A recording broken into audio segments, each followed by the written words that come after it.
In order to start a fire, the boy's glasses were taken away. Without his glasses, John could barely see anything.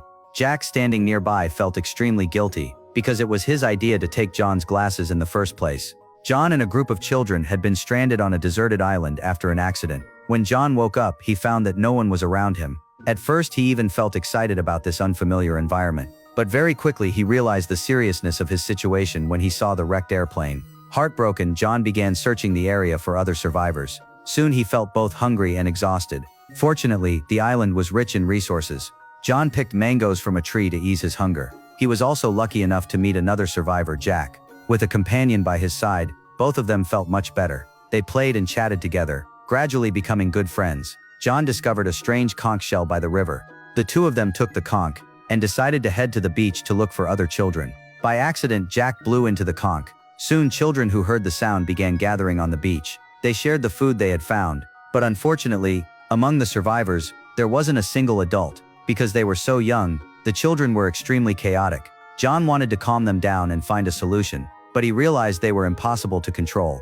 At a critical moment, Jack used the conch to draw everyone's attention. John was just about to explain that their situation was very serious, and that they needed to elect a leader to organize their survival efforts. But at that moment, singing could be heard in the distance. It turned out to be a choir group from the plane. They had their own choir leader. The two groups merged, but neither side was willing to listen to the other. They decided to vote by raising hands to choose a leader. The choir members all voted for their leader, Jimmy, while the others chose Jack, whom they had met first. As the two sides reached a stalemate, John came up with a solution. Since Jack's group had more people, Jack would serve as leader. Jimmy would become deputy leader, and would still have authority over his choir group. After dividing responsibilities, some children went to the mountaintop to determine their location, while others stayed by the beach to gather food and build shelters.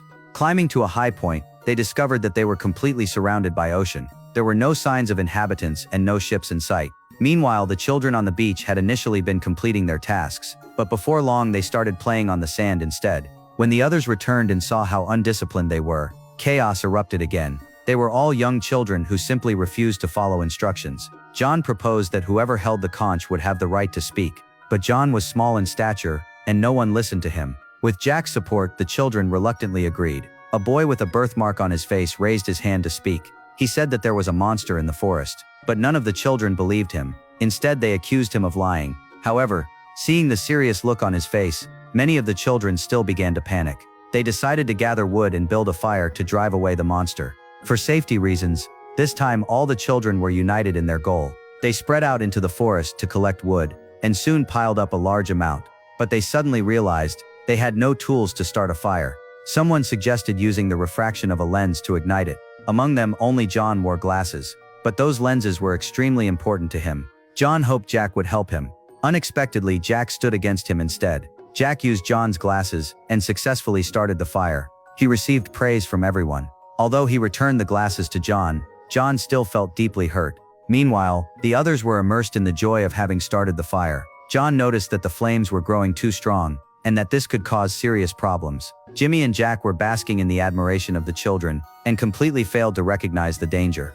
They even thought John was simply jealous of their cleverness. But the fire grew bigger and bigger. Soon they realized it had spread to the trees. Only then did they panic and try to flee. John suggested they notify the children downhill to evacuate. The older children rushed down to rescue the younger ones. By then the fire had already spread across the entire hillside. Children were rescued one after another, but they didn't even know how many children there had been in total.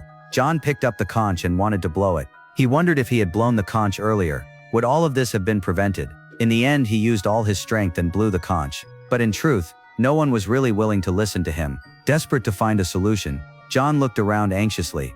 That was when he saw a child standing alone by the sea, and beside him, the boy with the birthmark was missing. John stubbornly insisted on going to look for him, but he realized that he was powerless to fix any of this.